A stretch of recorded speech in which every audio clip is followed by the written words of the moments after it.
दोस्तों, आप सभी लोगों का स्वागत है आपके अपने यूट्यूब चैनल डेंजर ज्ञान 45 में। दोस्तों, आज की इस वीडियो में क्लास 10 जो हिंदी है उसका मात्र आपको 7 गद्यांश पढ़ाने वाला हूं। दोस्तों, यदि आप इन 7 गद्यांश को पढ़ लेते हो तो ये मेरा 100% गारंटी है कि इससे बाहर आपके एग्जाम में नहीं आएगा और 6 नंबर बिल्कुल ही पक्का हो जाएगा। दोस्तों, इससे ज्यादा आपको पढ़ने की जरूरत नहीं है क्योंकि ये पूरे हिंदी के बुक का सबसे ज्यादा महत्वपूर्ण गद्यांश है। बस इन्हीं 7 को पढ़िए, अपने एग्जाम में जाइए, 100% इनमें से एक ना एक गद्यांश आपके एग्जाम में फंस जाएगा और ये 6 नंबर आपको दे के जाएगा। ठीक है, चलिए फटाफट उन 7 पद्यांश को देख लेते हैं।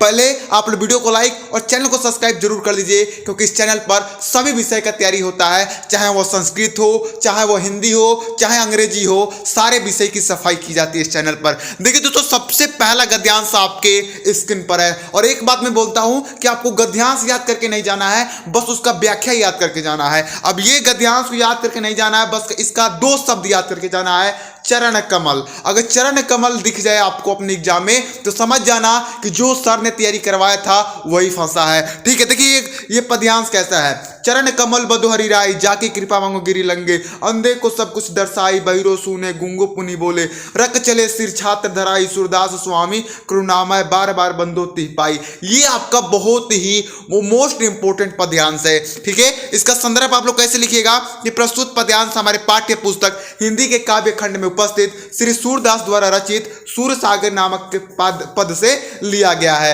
बस इतना आपको संदर्भ लिख देना है। अब इसका व्याख्या कर देना है आपको, उसके बाद आपको 6 नंबर देने से कोई नहीं रोक सकता है।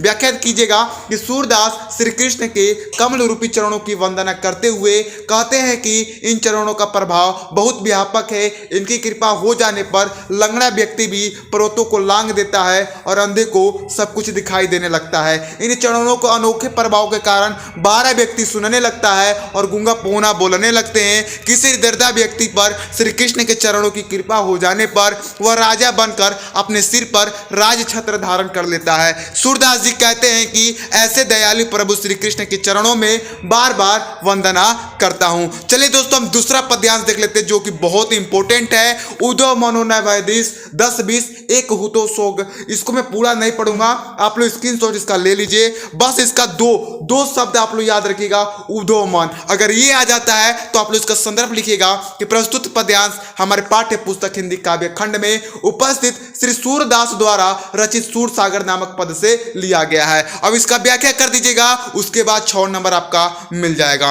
गोपी उद्धव जी से कहती हैं कि हे उद्धव, हमारे मन 10-20 नहीं है, सभी की तरह हमारे पास भी एक मन था और वह श्री कृष्ण के साथ चला गया है। अतः हम मन के बिना तुम्हारे बताए गए निगुण ब्राह्मण की आराधना कैसे करें, अर्थात बिना मन के ब्रह्मा की आराधना संभव नहीं है। श्री कृष्ण के बिना हमारी सारी इंद्रियां निष्क्रिय हो गई हैं और हमारी दशा बिना सिर के प्राणी जैसी हो गई है। हम कृष्ण के बिना मृत्युवत हो गई हैं। जीवन के लक्षण के रूप में हमारी श्वास केवल इस आशा में चल रही है कि श्री कृष्ण मथुरा से अवश्य लौटेंगे और हमें उनके दर्शन प्राप्त होंगे।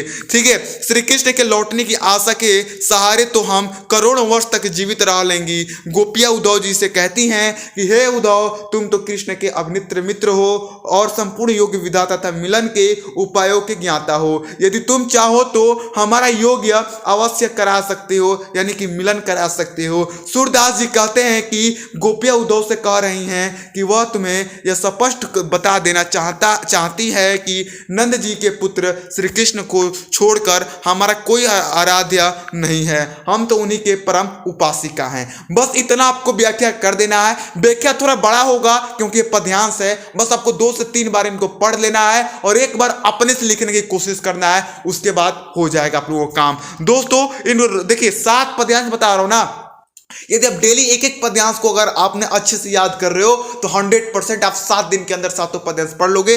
आपको ज्यादा मेहनत भी नहीं करना पड़ेगा और 6 नंबर आपको बिल्कुल ही पा सकते हैं। और दोस्तों, यदि आपने गद्यांश का नंबर पक्का नहीं किया है तो भी मैंने आपको गद्यांश बता दिया, उसमें 7 मात्रा गद्यांश बताया है। उन 7 गद्यांश को पढ़ के आप अपने एग्जाम में 6 नंबर पा सकते हैं। उसका लिंक डिस्क्रिप्शन में है या कमेंट बॉक्स में मांगेगा, मैं दे दूंगा। ठीक है, देखिए तीसरा जो पद्यांश है वो देखिए, इसको भी पूरा याद करके नहीं जाना है, बस स्क्रीनशॉट ले लीजिए। इसका बस दो शब्द ऊधो मोही। दूसरा जो पद्यांश अभी बताया उसमें क्या था, ऊधो मौन, लेकिन इसमें क्या है, ऊधो मोही। ठीक है, तो इसे तैयार कर लेना है। ऊधो मोही आ जाए तो इसका संदर्भ आप लोग खुद लिख लीजिएगा, क्योंकि ये भी सूरदास के सूरसागर पाठ से लिया गया है, तो संदर्भ आप लोग लिख लीजिएगा। चलिए व्याख्या में करा देता हूं कि श्री कृष्ण ने उद्धव से ब्रजवासियों की दीन दशा सुनी और उन्हें की ध्यान में खो गए। वे उद्धव से कहते हैं कि मैं ब्रज को भूल नहीं पाता हूँ, वृंदावन गोकुल के वन उपवन सभी मुझे याद आते रहते हैं। वहाँ के घने कुंजों की छाया को भी मैं भूल नहीं पाता। नंद बाबा को, यशोदा मैया को देखकर मुझे जो सुख मिलता है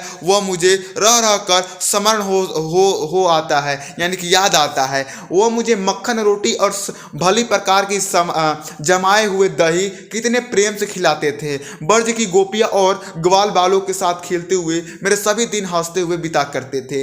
ये सभी बातें मुझे बहुत याद आती हैं। सूरदास जी ब्रजवासियों को ध्यान मानते हैं और उनके भाग्य की सराहना करते हैं, क्योंकि श्री कृष्ण को उनके हित की चिंता है और श्री कृष्ण इन ब्रजवासियों की प्रति क्षण ध्यान करते हैं। चलिए दोस्तों, हम चौथा जो पद्यांश उसे देख लेते हैं। ये आपकी बहुत मोस्ट इंपॉर्टेंट है और ये गोस्वामी तुलसीदास के वन पथ पर के चैप्टर से लिया गया है। देखिए, शीश जटा उर्बाहु विसार, बस इसका स्क्रीनशॉट ले लीजिए और बस एक दो शब्द याद करके जाना है, शीश जटा। जब शीश जटा दिख जाए तो समझ जाना कि गोस्वामी तुलसीदास के वन पथ से मिल गया। अब संदर्भ आप लोग लिख दीजिएगा कि प्रस्तुत पद्यांश हमारे पाठ्य पुस्तक हिंदी के काव्य खंड में उपस्थित गोस्वामी तुलसीदास द्वारा रचित वन पथ नामक कविता से लिया गया है। बस अब व्याख्या कर दीजिएगा कि ग्राम वधुए सीता जी से पूछ रही हैं कि जो सिर पर जटा धारण किए हैं, जिनकी वक्षस्थल और भुजाएं विशाल है, नेत्र लाल तथा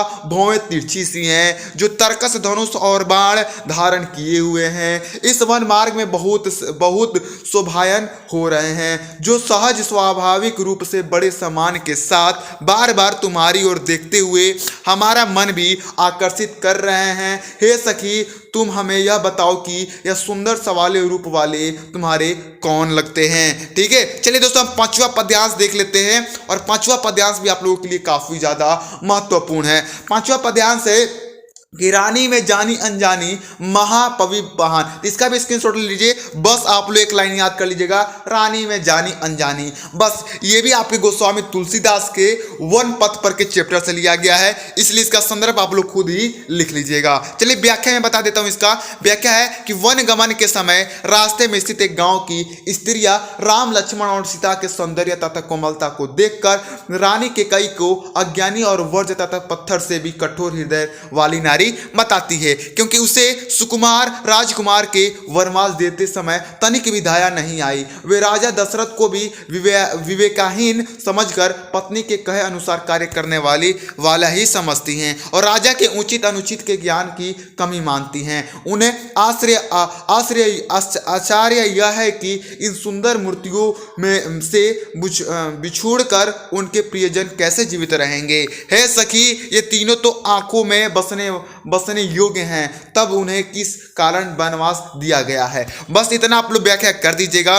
चलिए दोस्तों, हम छठा जो हमारा गद्यांश है, पद्यांश है, उसे देख लेते हैं। देखिए, इससे भी आपको पूरा याद करके नहीं जाना है, बस दो शब्द सुनी सुंदर, बस और ज्यादा नहीं। अब सुनी सुंदर का आपको कर लेना है, उसके बाद संदर्भ आप लोग लिख लीजिएगा, क्योंकि ये भी वन पथ चैप्टर से लिया गया है, जिसके लेखक तुलसीदास हैं। व्याख्या आप लोग कीजिएगा कि ग्राम वधुओं ने राम के विषय में सीता जी से पूछा कि ये सांवले और सुंदर रूप वाले तुम्हारे क्या लगते हैं। ग्राम वधुओं की इम्रत को सुनकर चतुर सीता जी उनके मन भावों को समझ गईं। सीता जी ने उनके प्रश्न का उत्तर अपनी मुस्कुराहट तथा संकेत भरी दृष्टि से ही दे दिया। उन्हें मुख मधुर वचनों से कुछ बोलने की आवश्यकता ही नहीं पड़ी। उन्होंने स्त्रीयोचित लज्जा के कारण केवल संकेत से ही राम के विषय में यह समझा दिया कि ये मेरे पति हैं। तुलसीदास जी कहते हैं कि सीता जी के संकेत को समझकर सभी सखियां राम के सौंदर्य को एकटक देखती हुई अपने नेत्रों को लाभ प्राप्त करने लगी।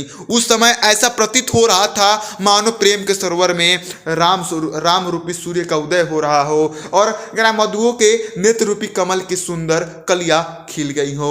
बस इतना आप लोगों को व्याख्या कर देना है मेरे भाई। चलिए दोस्तों, हमने यहाँ पर कितना देखे, 6 पद्यांश देख लिए हैं। मैंने आप लोगों को बोला था 7 पद्यांश तैयार करने के लिए, लेकिन अब मैं बोल रहा हूं कि नहीं, आपको सिर्फ 6 ही पद्यांश पढ़ के अपने एग्जाम में जाना है, इससे ज्यादा पढ़ना नहीं है। देखिए दोस्तों, 7 मैंने क्यों बोला था, मिस्टेक हो गया था। मैंने 6 ही पद्यांश सेलेक्ट किया है जो कि बहुत इंपॉर्टेंट है, लेकिन ऊपर मैंने 7 पद्यांश लिख रखा था, तो उससे कोई बात नहीं है। बस इन्हीं 6 को कंप्लीट करके जाइए, 100% ये आपके एग्जाम में फंस जाएंगे। और वीडियो को लाइक, चैनल को सब्सक्राइब आप लोग जरूर कीजिएगा।